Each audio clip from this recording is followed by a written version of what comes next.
Tuluyan ng ipinasara ng pamahalang lungsod ng Pasig ang mga e-games, e-bingo at pogo establishment sa lungsod.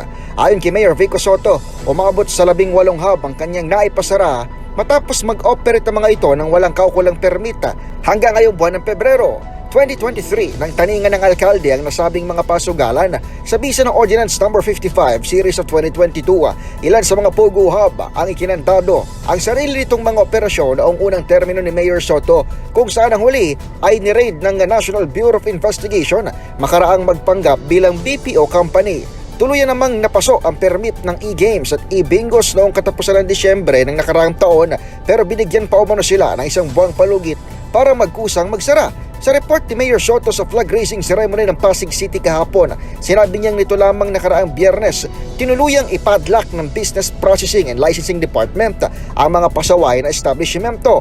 Matatandaang ipinasa ang ordinansa kontra sa mga nabanggit na wala naman umanom na idudulot maliban sa mga kaso ng human trafficking at umano'y lagayan sa konseho na binanggit ng alkalde.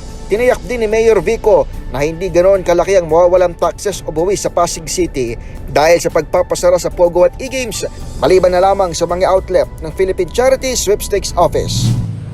Message o senyalis na rin yan sa atin na talagang wala silang lugar sa Pasig.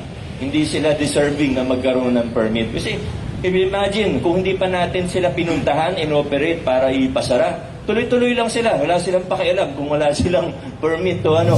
Para sa kauna-unahan sa Pilipinas, DZRH, ito si Edniel Parrosa. Tuloy-tuloy sa pagbabalita, tuloy-tuloy sa serbisyo. Sama-sama tayo, Pilipino.